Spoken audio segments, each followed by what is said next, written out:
you very much. So it's nice to have some burn here in Washington, D.C. I've been on the mayor's Green Ribbon Task Force.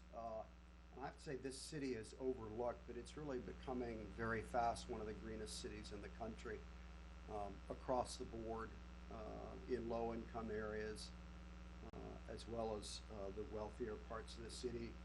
Our home has a very large PV system on it, which I use to power my car. So this car, which is an electric car, has a small 2-gallon backup gas tank, which I call my FU Saudi Arabia gas tank, because it's only 2 gallons, and I only fill it up once every 2 years or so. So I'm going to talk a little bit about a project, a couple things. The book itself is very international. The chapter's international. I'm going to focus on some U.S. specific issues. I'm going to start with an initiative that we're doing now that sort of thinks about a city holistically, which is the rain falls on the city, sun falls on the city. How do you manage that?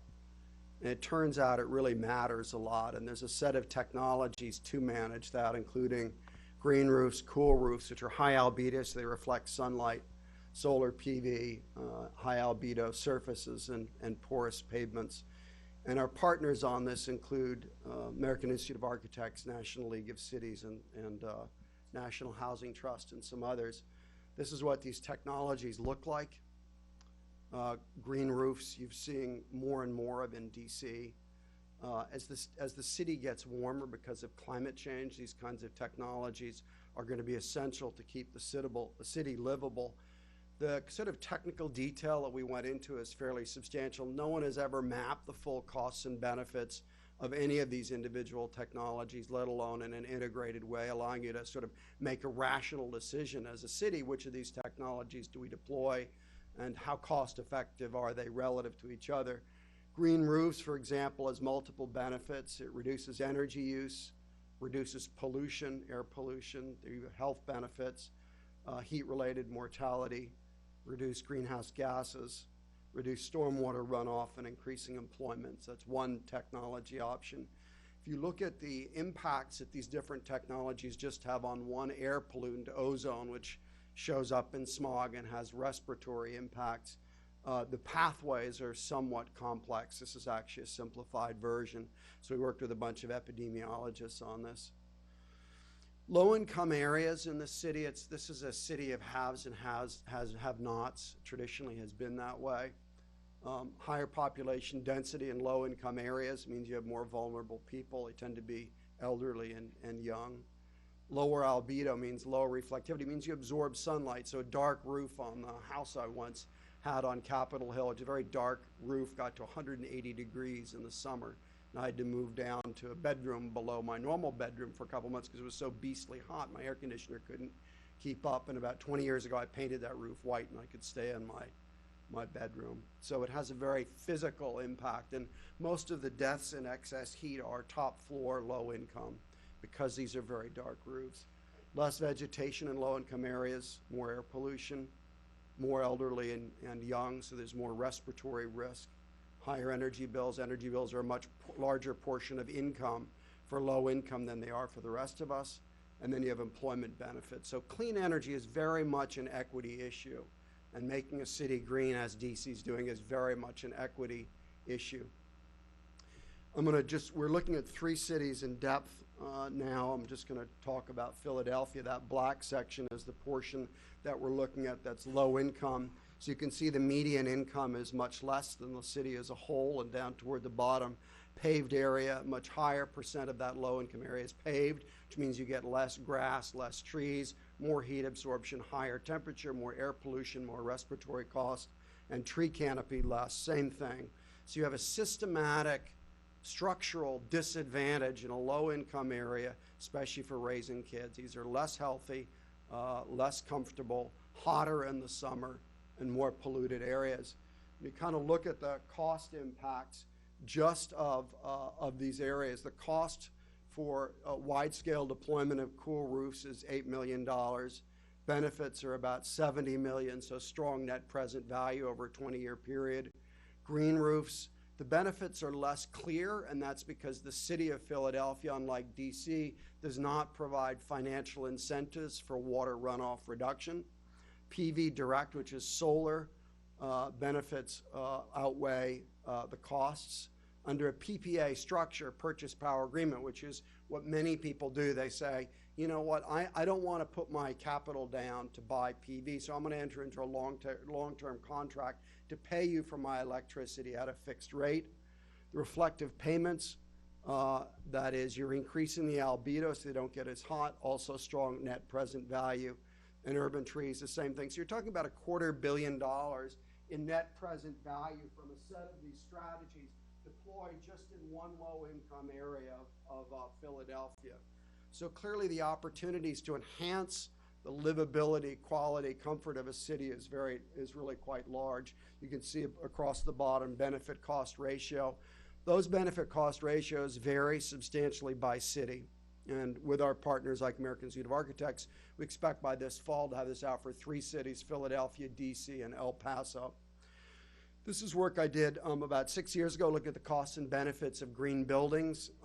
Again, we had partners like the American Institute of Architects and U.S. Green Building Council. This is the additional cost for a commercial, for a green school, about $3 a square foot. For a commercial building, it's about $4 a square foot. Your energy benefits are about twice as large, water benefits, and then you start layering other benefits in like health, and you get to a number that looks like about a 10x return on a net present value basis to build a green building, by which I mean a LEED building. This city has a lot of those. I'm going to turn now to work. We're just finishing up for DC. What happens if you go to a super green building, a living green building where you've got zero net emissions, or alternatively a net zero building or a net zero water building? It turns out on a present value, a net present value basis over 10 years, if you include the health benefits, it is a positive net present value. The city and many cities around the world are now moving from saying we want you to be a bit greener to having zero net emissions on an ongoing basis. It's a big transition in buildings. It's a big transition for cities. This is work that's done by Citigroup, the big bank. And the point here is that the scenario that they envisage in a transition to a clean energy economy nationwide is one where the cumulative cost is substantial. It's billions of dollars, but the net annual cost is actually really low. That's largely because of energy efficiency. Energy efficiency costs on the order of 3 cents a kilowatt hour, which is about a quarter of what you all pay for your electricity at home. The cost of solar keeps coming down. So the combinations of renewables and efficiency, according to the communist group called Citibank, allows us to do this transition in a way that's pretty rational. But again, the piece here that makes this work is energy efficiency. I'm going to talk about a couple solutions that should be put in place. Right now, if I'm a building owner, I create two value streams by investing in energy efficiency. First is I lower my energy bills. Second is I lower my pollution. Nationally and internationally, the value of those CO2 reductions don't come to me as a building owner. They default to the utility. That's really dumb design. So here's an initiative. We have to try and move the value of the CO2 to the building owner. My co-chair is Don Kennedy, the former president of Stanford University.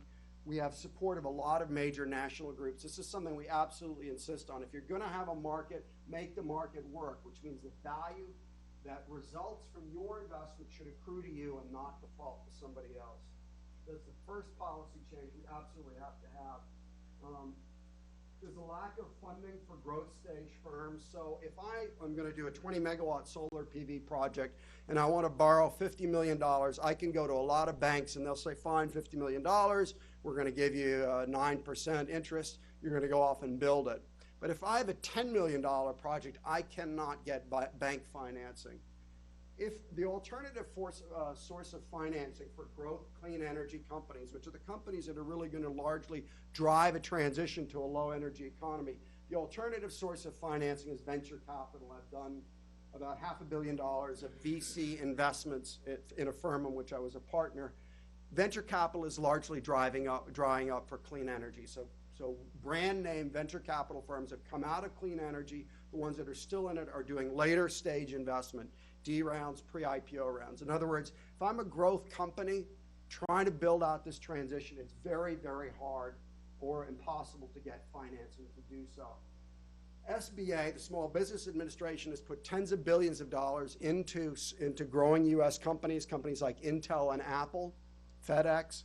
Just recently, they changed the rule to say green energy or clean energy counts as impact, and we were fortunate in being the first firm to be approved to be a clean energy impact investor, which means we can do loans at 10 or 12% for these companies. They're very excited about it. There are 30 or 40 companies we screened in that hope that we're able to complete our funding and to provide them financing. So that's a very big step for SBA, a traditional funder of debt using low-cost capital from the federal government, and that is now for the first time moving into clean energy. That's a significant step.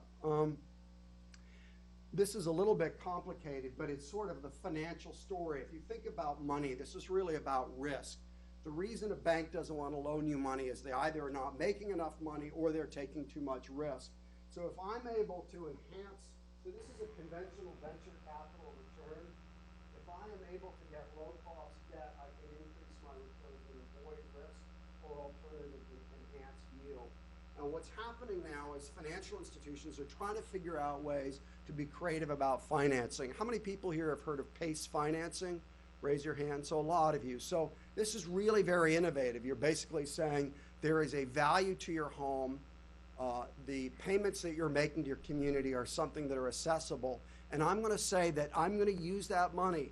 I'm going to use that leverage to get money to do energy efficiency and photovoltaics that will result in reducing my energy bill. My savings on my home or commercial business, the savings will be larger than the additional cost of repayment, so I'm going to come out ahead. So this transition is largely a financial transition. There's a lot of innovation going on to drive this. One last thing I will say, I think this is my second to last slide, is that if you think about the future, a low carbon transition, there's a lot that's going on that's exciting. We'll probably do probably 70% of new generating capacity in the US in 2016 will be wind or solar.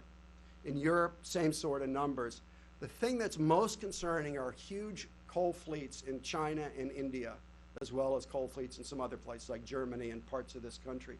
So unless you can get those coal fleets, capture the flue stack gas and turn it into a useful product cost effectively, we are stuck with enormous pollution that we are not going to be able to mitigate. This is a company in California called Blue Planet that captures that CO2 coming out of a stack and turns it into aggregate.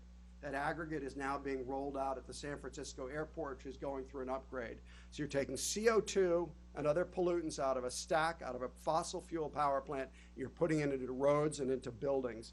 This is something DC needs to do more, but it's very, very exciting development. The company's called Blue Planet. I've got up here my email if you want any questions on this. This is Blue Planet. It's just come out of stealth mode. They've got a great website, really good company. I'm on the board of that company.